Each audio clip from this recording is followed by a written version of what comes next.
ഗുരുവായൂരപ്പൻ കോളേജിലെ സാമ്പത്തിക ശാസ്ത്ര അധ്യാപകനും പരിസ്ഥിതി പ്രവർത്തകനുമായ ശോഭീന്ദ്രൻ മാഷെന്ന ബഹുമുഖ വ്യക്തിത്വത്തെക്കുറിച്ച് ഞാൻ വായിച്ചതും കേട്ടറിഞ്ഞതുമായ കാര്യങ്ങൾ ഉൾക്കൊണ്ട് എഴുതിയതാണ് ഈ കൊച്ചു കവിത.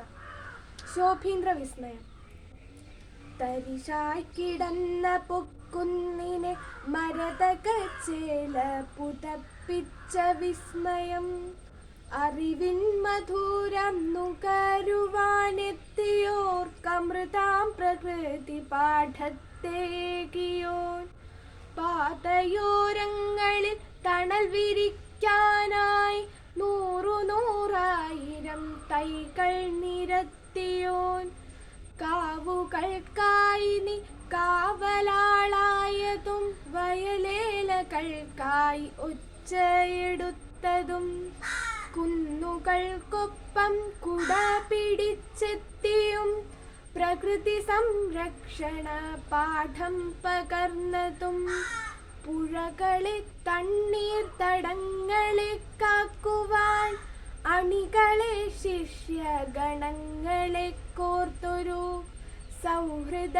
കൂട്ടായ്മ സൃഷ്ടിച്ചെടുത്തതും, പാരിസ്ഥിതിഘാതമേൽക്കാവികസനം ധനതത്വശാസ്ത്രത്തിൻ മുഖമുദ്രയാക്കുവാൻ തളരാതെ അടരാടി ഇരുൾ കുത്തിലേക്കു നീ വഴുതി വീഴോളവും, പ്രകൃതിയോടൊത്തും പ്രകൃതിയെ പുൽകി അറിഞ്ഞു വളരും തലമുറ എന്നും പുലരുവാൻ, പ്രകൃതി നടത്തത്തെ കൂട്ടുപിടിച്ചതും ബോധിവൃക്ഷച്ചോട്ടിലോർമ്മയിലാഴവേ ഒരു കുളിർ കാറ്റൊന്നു മെല്ലെ തഴുകവേ, തെളിയുന്നു കർമ്മപഥങ്ങളെ സാർത്ഥകമാക്കിയ ഹരിതവസ്ത്രത്തിലെ ബഹുമുഖ വ്യക്തിത്വം,